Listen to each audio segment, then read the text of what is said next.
Would you rather have James Franklin or Dabo Swinney? Oh my gosh. That's so tough. Because, of course, Brutal. Dabo Swinney has the rings, but it seems like the game's getting away from him. James Franklin hasn't won a whole lot, hasn't accomplished a whole lot. He's won a Rose Bowl, but he's also like 35-1 in the last 2 seasons against teams not named Ohio State and Michigan. Oh, this is brutal. I'm going to go James Franklin. I hate myself for it. I don't, because Dabo's won the multiple national championships, granted with a guy who Feels loves crazy to say. massages. Yeah, he won with a guy who loves massages and Yeah. another guy who needs a haircut. I actually love Trevor Lawrence. I don't know if I can ever rip Trevor Lawrence, but the NIL era, you just cannot overlook that, Brandon. Like, if you're looking at past accomplishments, there's no doubt it's Dabo. Like, I'm not going to ever deny that, but he will not adapt. And I do think that's a problem for Clemson. He still has good talent coming in. Like, Yeah, he's getting good high school classes, but it's just different, Brandon.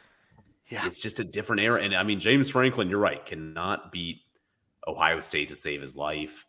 Michigan. I mean, it's like they are literally on their own freaking island where these two are the top of their food chain. And then they're like in this brutal, just in between purgatory. Perfect. Purgatory is going to be the word I'm going to use. And then everybody else is just kind of distant from there. Do you agree with me? Like, I don't know. This is a tough call.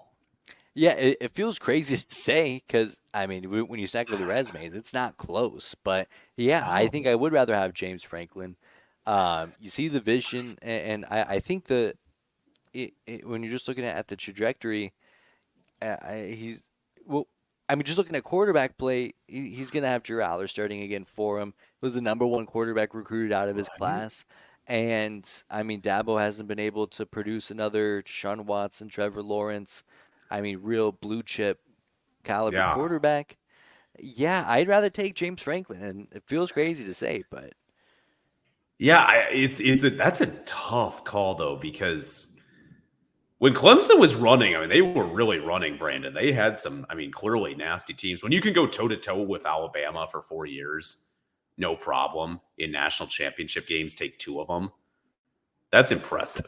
That's an insane run. Freaking insane. Like, and Dabo could do that. I mean, there was a reason why at one point Alabama, they're like, when Nick Saban retires, there's no doubt like Dabo Swinney will be their number one coaching candidate that they're going to try to bring in. And look, Brandon, I'm not sitting in the AD chair of Alabama. I didn't see what happened during that very fast coaching search and process that ultimately, got done quickly, but I don't think he was considered.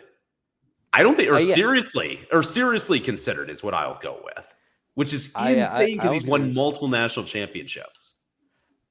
But if Nick Saban had retired 2 years ago, that's absolutely the conversation that we're having. Yeah, I mean, if he retires over, let's say 2020, let's say COVID or something, let's say pre-NIL, Dabo is like the clearest choice on earth. Yeah, and I mean, it was a few years ago for sure, but there was probably a good sector of college football Twitter like banging the table that Dabo Swinney is the best coach in college football, and they had a good case. Yeah, they had a great case. And now we're taking James Franklin over him. What to defend James Franklin though, Brandon, Vanderbilt football, and Vanderbilt football is traditionally a disaster. When James Franklin was there, they had like multiple 8-win seasons. That's insane. Yeah. They were competitive with freaking Little Rogers. Not Jordan Rogers. What a generic quarterback name, by the way. Such a generic. The man had to go get famous on The Bachelorette. That's how he got going. Brandon won his pool, ladies and gentlemen. I guarantee it. There's always some controversy in that pool, but yeah, and I mean, if you look at, I mean, Penn State doesn't. They're really good. They're really, really good. Just not when they're playing Michigan and Ohio State. And nobody's good against Jim Harbaugh and Ryan Day.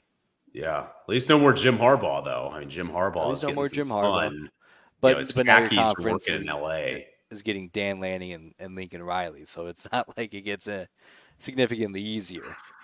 Yeah, Dan Lanning, boy, Dan Lanning could coach circles, I feel like, around James Franklin. I just feel like Dan Lanning is just thirsty, out for blood at Oregon. I kind of keep an eye on Oregon, but that's not the point here. That's a tough call though, Brandon. That's I cannot wait to hear the rest of these ones because holy cow, that was awful. That was such a miserable experience for me.